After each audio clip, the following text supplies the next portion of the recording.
오일 압력을 측정하기 위해서 인젝터 조립 전에 압력 게이지도 물어넣고 배터리에 연결해서 스타팅 모터를 장착을 해 놓은 상태입니다. 인젝터를 꼽지 않는 이유는 인젝터가 꼽히게 되면 엔진이 회전하면서 압축 압력이 형성이 되기 때문에 엔진 RPM 자체가 많이 상승을 못 할 거예요. 그래서 RPM 상승을 더 많이 하기 위해서 인젝터가 조립이 안 된 상태에서 압력을 측정을 할 겁니다. 그래서 이게 이 해당 차량의 레인지로버 스포츠 그 엔진오일 경고등 점등되기 전 그 냉간시에 측정을 했을 때도 요 게이지에 바늘이 거의 변화가 없었어요. 그래서 지금 엔진이 시동이 걸리게 되면 보통 한 600~700 정도 RPM이 되는데 그 RPM 말고 이 스타팅 모터로 회전하게 되면 대략 한 300에서 400 RPM 정도가 나올 걸로 보여집니다. 제가 돌아가는 걸 봤을 때는 그 정도가 될 것 같아요. 그래서 이 RPM에서 그 600 RPM보다 더 저 RPM에서도 압력이 상승을 한다고 하면 그 앞전에 600 RPM에서 상승을 안 했는데도 300 RPM에서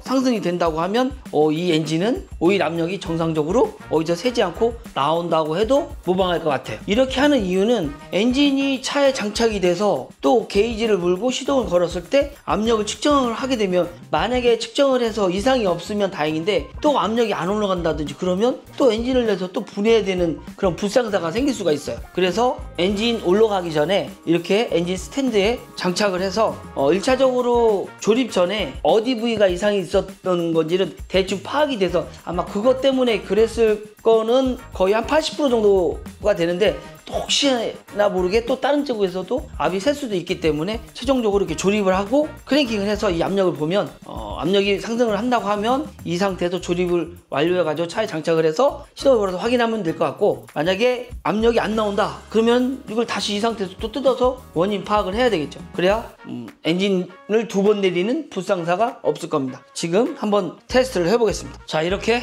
압력을 측정을 해봤습니다. 압력 측정 값이 대략 한 1.8kg 제곱센티미터 압력이 형성이 됐는데 이게 이 크랭킹 시에 규정 압력이 딱 얼마다 이런 게 표기되어 있진 않아요. 근데 제가 이 레인지로버 스포츠 차량, 이 동일 차종이랑 똑같은 차종이 하나 있어서 그 차량에서 측정을 해봤을 때 아이들링 시에 대략 2kg 제곱센티미터의 압력이 형성이 됐었거든요. 근데 지금 크랭킹 시에 1.8kg의 형성이 된 걸로 봐서는 RPM이 크랭킹 시에 아무래도 2배는 아니지만 1배 반 정도, 1배 반, 2배 정도 느리기 때문에 압력이 좀 더 작게 나온 것 같아요. 그래서 지금 뭐 아이들링 시로 올라가면 압력이 규정 압력에 딱 도달할 것 같습니다. 네, 이렇게 압력을 차에 장착되지 않은 상태에서 확인하고 차에 장착을 해야 나중에 이 게이지 확인 없이 장착이 됐다가 이상이 없으면 다행이지만 만에 하나 이상이 생기면 또 엔진 올렸던 걸 다시 내려야 되는 불상사가 생길 수가 있어요. 그렇기 때문에 이렇게 확인을 하고 올리게 되면 그런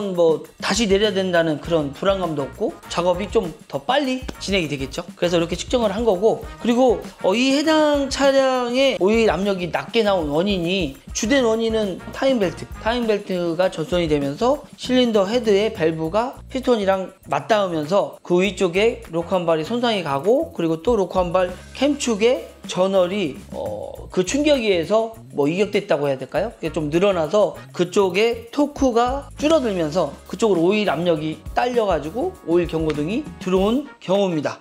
그리고 이 시청하신 분이나 구독자분들 중에 내 차가 타임벨트가 들어가는 타입인지 아니면 체인 방식인지 그것도 꼭 확인하셔가지고 만약에 타임벨트 방식이다 그러면 매뉴얼에 나와있는 교환 주기를 꼭 지키셔가지고 교환하시는 거를 권장드립니다. 이게 그 주기를 놓쳐가지고 이렇게 벨트가 전선이 된다든지 그렇게 되면 엔진에 치명적인 손상이 갈 수가 있기 때문에 꼭 교환 주기에 교환 드리는 거를 권장을 드립니다.